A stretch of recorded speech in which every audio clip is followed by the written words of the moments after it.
Hello, my fellow doers. I could do anything, and today I could show you the most messed up image on all of the internet without going into snuff territory. That is, this image has been widely spread and it's really messed up.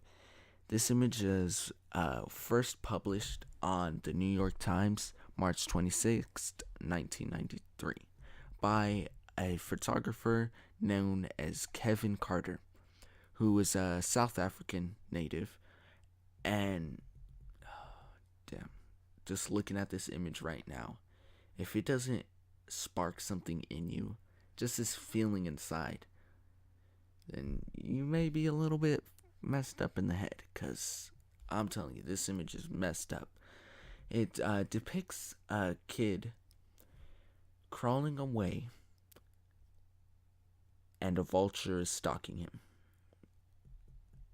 The vulture is literally waiting for this child to pass, waiting for this child to die. And Carter said that this child was crawling away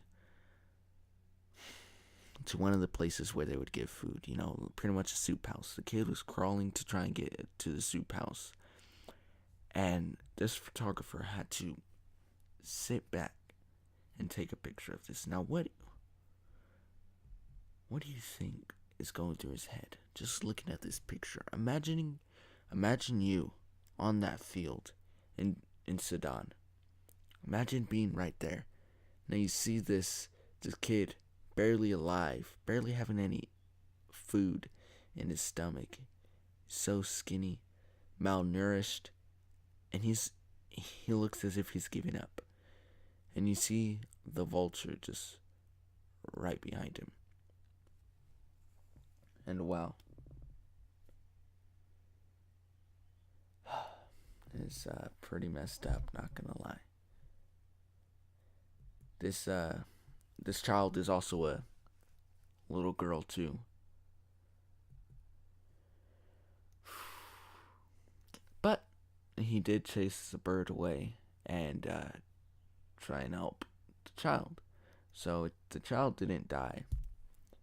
For all that Carter knows and all the people that were on this exhibition, all they know is that they chased off the bird and helped the kid get some food for the night. But who knows who this child is now today. Now, this photographer, Kevin Carter,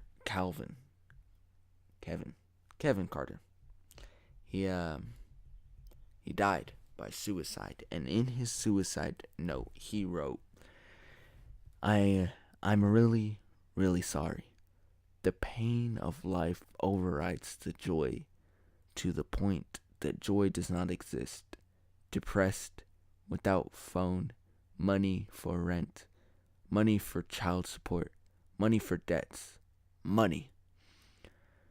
I am haunted by the vivid memories of killings and corpses, anger and pain, of starving or wounded children, of trigger-happy madmen, often police, of killer executions.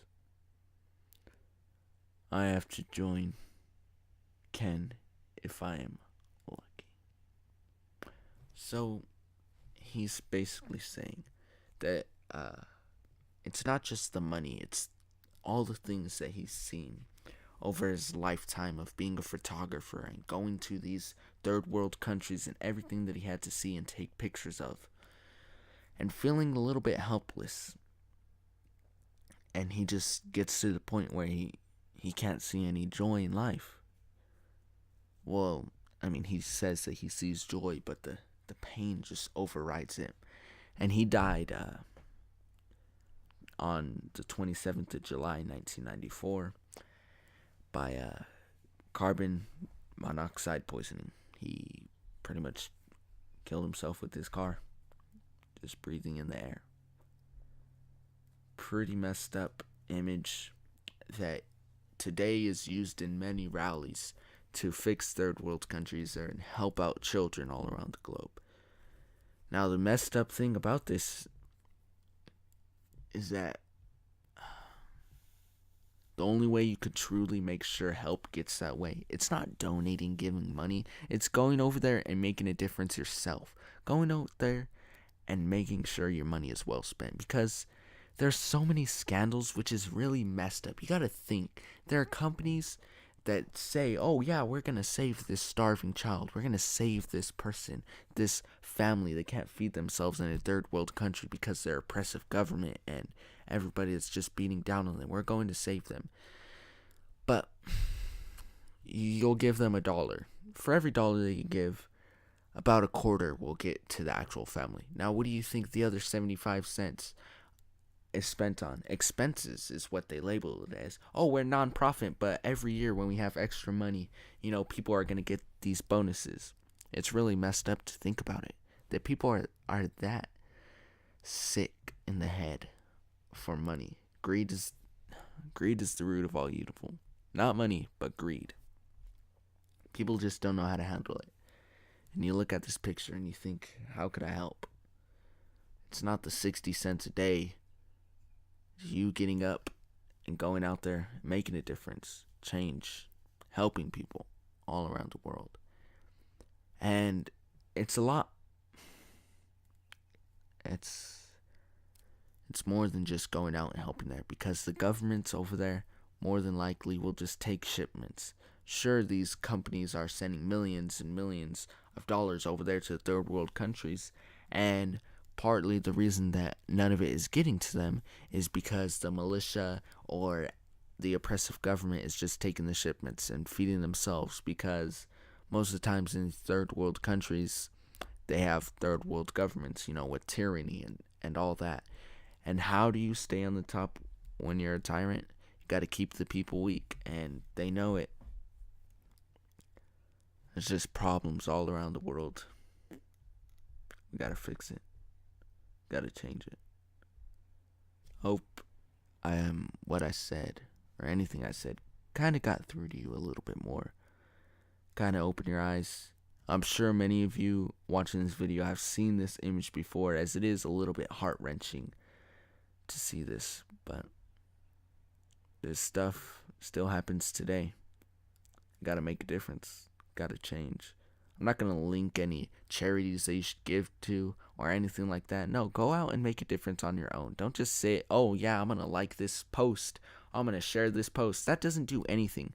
Do you think sharing a post, liking it, doing all this is gonna make a difference? You think just watching this video is gonna make a difference? You need to go out there and actually make a freaking difference. Like, there isn't enough people working in the soup kitchen. There isn't enough people giving their time. That's the most valuable thing, time. Because time is money, right? Hope you enjoyed this short little rant time. I'm going to be pushing a little bit more of these out on the channel, because there's a lot on my mind that I want to talk about. And I hope you guys enjoyed. Subscribe to become a doer today. Make a difference. Thank you, and see you guys next time.